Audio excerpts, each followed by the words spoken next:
Last night, it was official.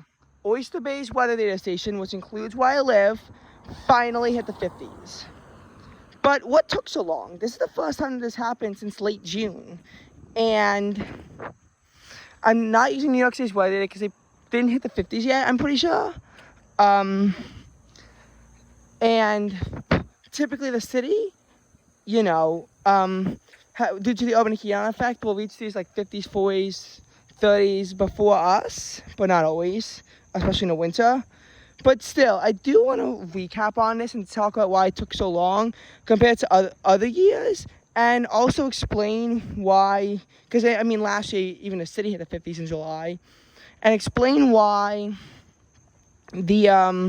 why it came earlier this year, because I do think that this is somewhat interesting. But anyway, yesterday, September 2nd, the low temperature was 59. And the high temperature would, of course, climb tremendously throughout the day, but it'll be 78 degrees. This would be the coolest high of any day since August 1st. Before that, since June 27th.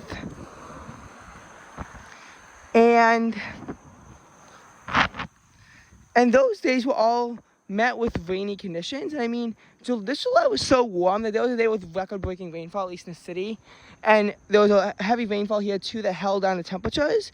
But the temperatures were only constrained to 81 degrees, which meant that it must have been warm enough for highs to be to raise to the 80s on pretty much an all-day rain day. Of course, because of the humidity being high, dew points got up to the mid to upper 70s, leading to heat index values of 88 degrees, if not higher.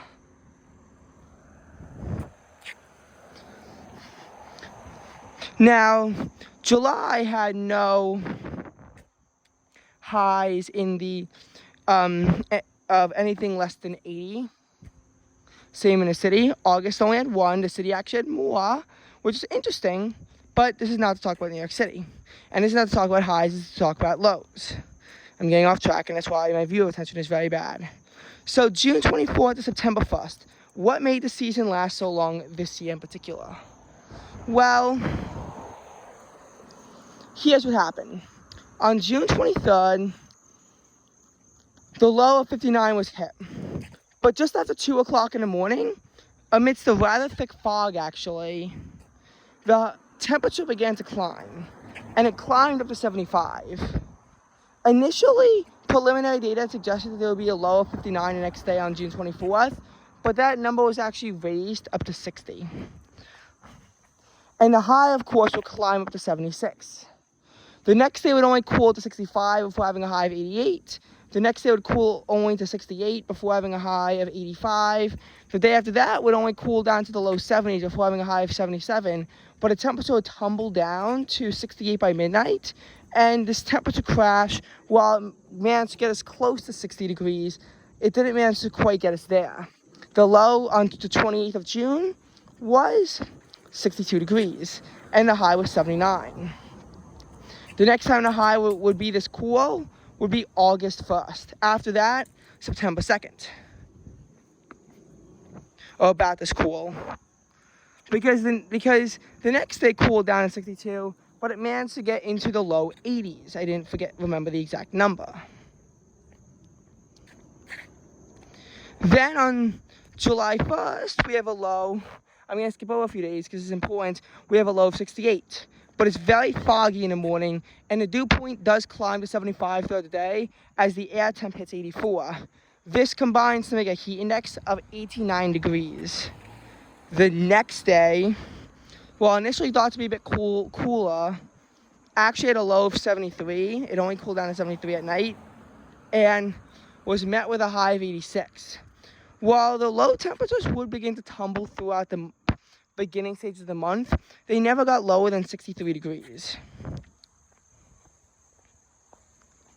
And that's the really upsetting thing about this, was that last July 3rd, after a very hot June 30th was a scorcher, the temperature began to then tumble down the next 3 days.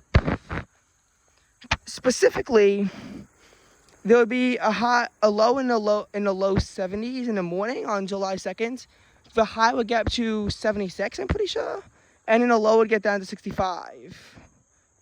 But it was probably 63 because that would be the high on July 4th, met at midnight. Temperatures tumbled throughout the low 60s throughout the day, hitting 59 at midnight, which would also become the low temperature of July 4th, which would rise to 75.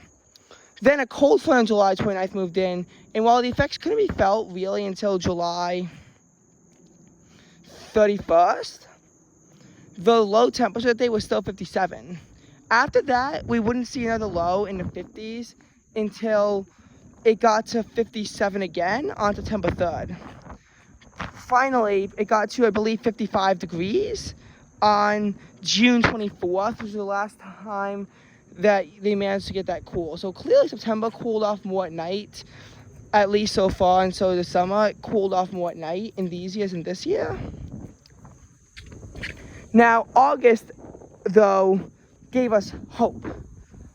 Not at first, though. That was a brutal, brutal heat wave.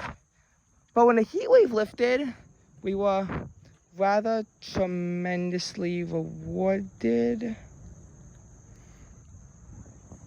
What we wound up having was a fall-like weather-ish.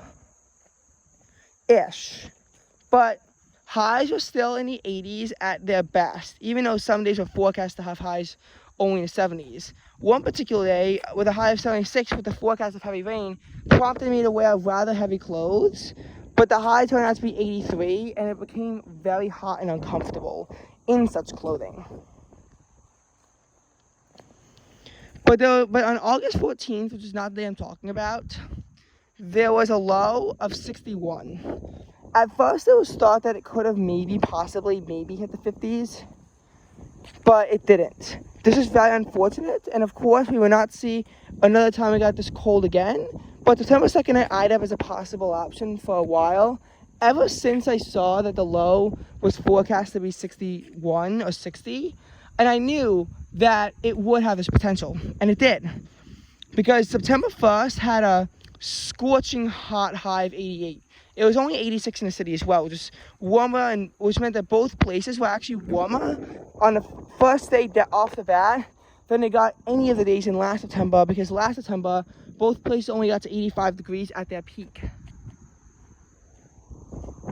So, yeah. But after 88 degrees, the temperature tumbled significantly throughout the night, and it did actually wind up getting down to 59 with a high of only 78. Temperatures are trending up, but maybe fall is here. Maybe it is. I mean, this low in the 50s definitely does give us hope. And yet it appears that 3/4 of the school didn't read the forecast as they were dressed in their ordinary summer weather clothing, not realizing that apparently overnight, there would be a 40-degree temperature drop. Not 40 degrees temperature drop, a 30-degree temperature drop. They must not have known that. They must not have read the forecast very carefully, which is to be expected, and maybe some of them would have worn that anyway in the fall. I do know that people wear heavier clothing, much lighter clothing in September than in June. I don't get why. Some Septembers are legitimately warmer than June, but I don't know why. One thing might be of how you can feel autumn's chill easier. Yet another theory I have in mind is that maybe the people aren't ready to let go of summer, but I really can't pin it on one specific factor.